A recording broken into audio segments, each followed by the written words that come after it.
again, my little yarnivores and spiderettes. Fiber Spider back again with another tutorial just for you. Hello. Hope all of you are doing really well today. I'm doing fabulous because I get to show you another new project, and this one is fabulous. It is easy as all get out. It is one of those mindless, meditative, autopilot kinds of stitches because it is a one round repeat.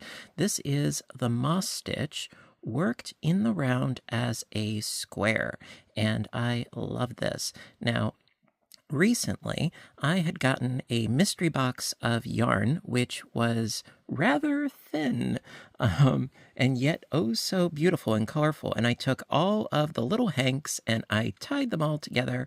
And then I was thinking, all right, what am I going to do with this?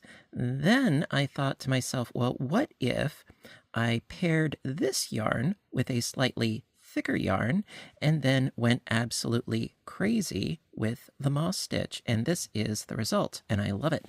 And as I said, it starts in the center and works its way out. So I started right here, boop, and then keep working out and out and out, and all the different colors, it really makes the project pop. And the secondary strand of yarn, which is Lion Brand's Pound of Love, held together gives this project, a uniformity and a consistency while you have all the crazy colors going on throughout. Now, of course, you can use whatever yarn works best for you. By the way, this yarn is from Aberdeen.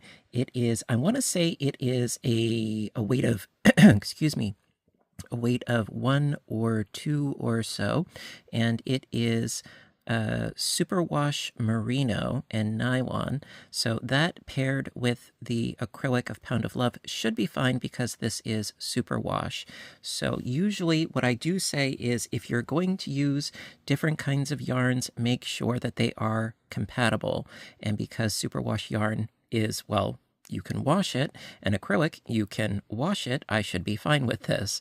I think that this also would make an incredible stash buster indeed.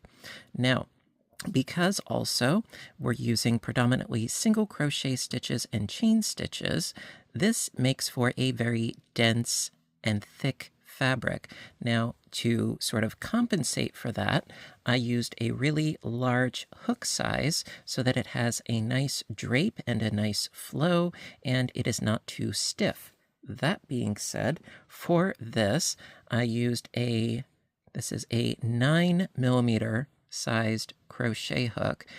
Again, play around with hook size. Everybody's, stitch gauge and tension is a little bit different. Play around with it, see what works best for you.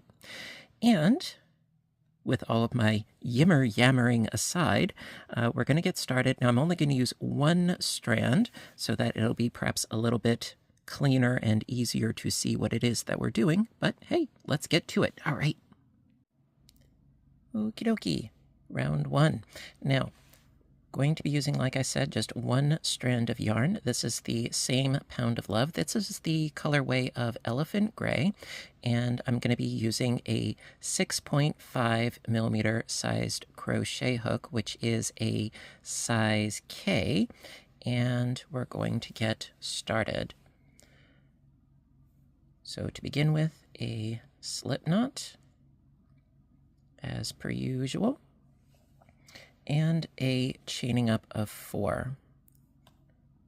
1, 2, 3, and 4.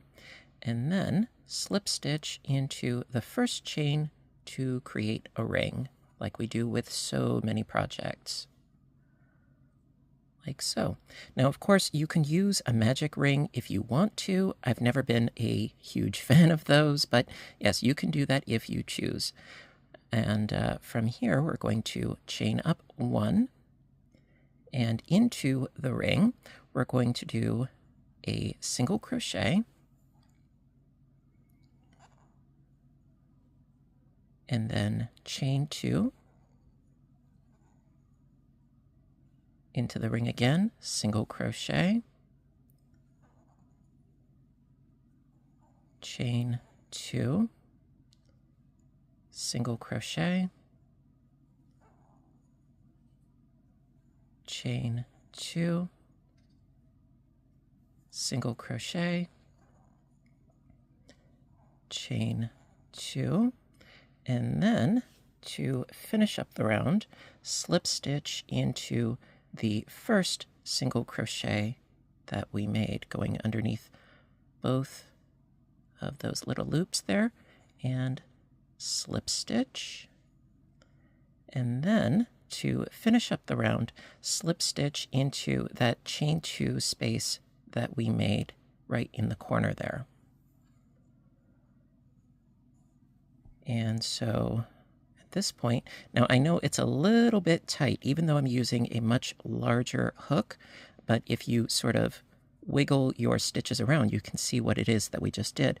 So we have a chain 2 space in each corner. We've got one here, and then a single, another chain 2 space, and then a single, and then a chain 2 space, a single, and a chain 2 space. And that is the first round. And then starting from round 2, pretty much it's just autopilot. All right, let's get to it. Okay, round 2. Okay, so we're starting off in the corner. So start with a chaining up of 1, and into that chain 2 space, single crochet, chain 2, and single crochet into that same space. And that creates our corner. Chain 1 to skip over that single crochet, and then into the next chain 2 space, single crochet, chain 2, single crochet, chain 1 to skip over the single, then into the chain 2 space, the corner, single, chain 2, and single, chain 1 to get to the next corner, and then in that corner, single, chain 2, and single. And then all we have to do is chain 1, and then we slip stitch to the corner. So chain 1, and then slip stitch into the top of the single,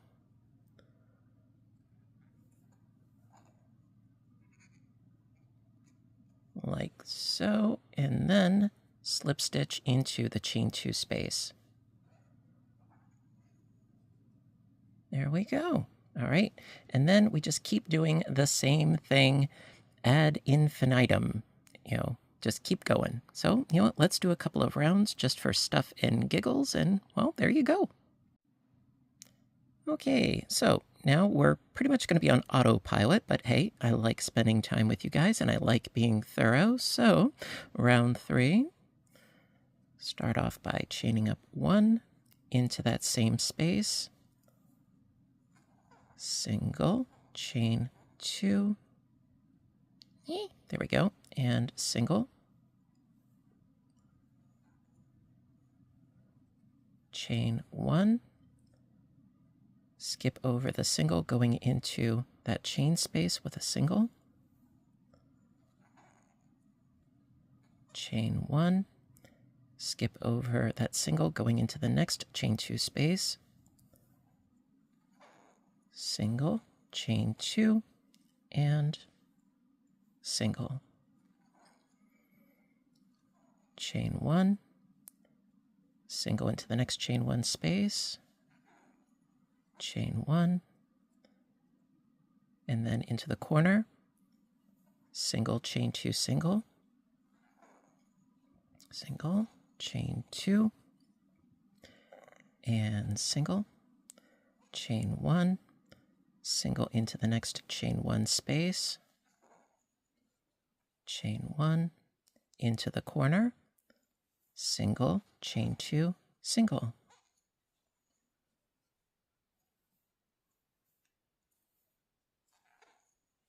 chain 1, single into the next chain space,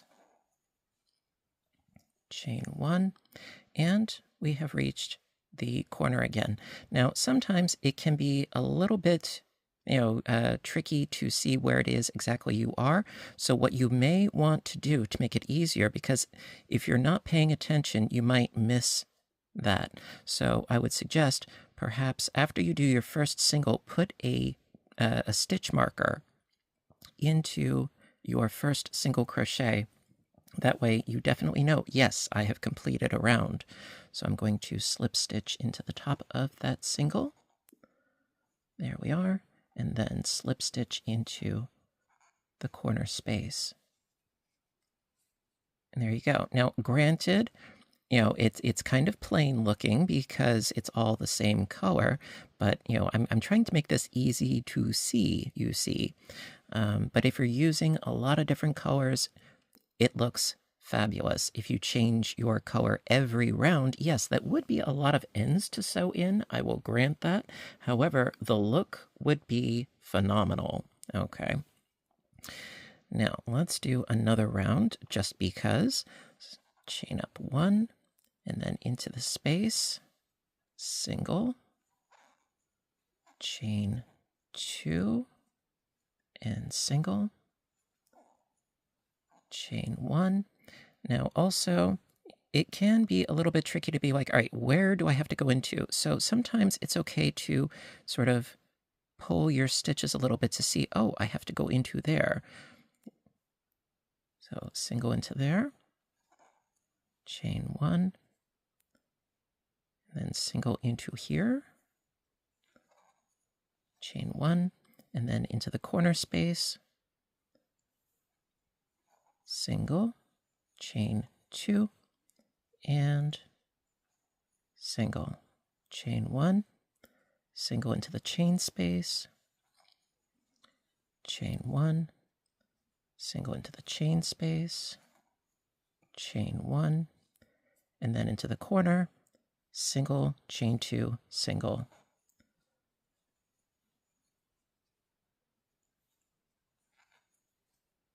Chain 1, single into the next chain space, chain 1, pull out some more yarn. There we go. Single into the next chain space, chain 1, and then into the corner, single, chain 2, and single, chain 1, single into the next space, chain 1, single into the next space, chain 1, and we have come full circle. So slip stitch into the top of that single, and then slip stitch into that corner space. Another really good thing about constantly changing colors is that it really makes it easy to see where you need to go into with your stitches. Makes it a lot easier. That, and also it looks pretty darn spiffy. And then, that's really all there is to it. Just keep doing the same repetitious round over and over and over and over again until your piece is as big as you want it to be. And there you go. Alrighty, my dears. So that concludes today's tutorial on the moss stitch square. Really hope that you liked it. And if you did, please give a little thumbs up button down below because you know that I appreciate your appreciation as always. And I want to hear from you. What are you planning on making with this? What sorts of yarns? What sorts of colorways? Always interested in hearing about what you guys are doing in your creative process. Now, as far as colors go, you know I have an opinion on that. Personally, I think that the crazier the colors, the more fun that this would be. So I think that this particular stitch lends itself to a wide array of different colorways, especially a quick changing variegated colorway, which is one that I usually tend to stray away from. However, I think that this stitch lends itself to that for the variation. Also, I think ombres would look incredible. And of course, any sort of self-striping yarn. Solids would work well in conjunction, as you can see. And of course, stash, bust, stash, bust, stash, bust. And because this is a bit of a yarn hog, not necessarily in a hugely detrimental way, but it is a bit of a yarn hog because it is a very thick and substantial kind of fabric. This would be perfect for getting rid of random balls and skeins of yarn that you may have lying around. That being said, again, thank you so much for joining me today. I really hope that you liked it. And, well, as always, you know what to do until next time, right? I want all of you to stay inspired, stay caffeinated, stay stitching, and please stay safe. Take care of yourselves and each other, and I will see you in my next video. Bye for now, everybody, and have a great day.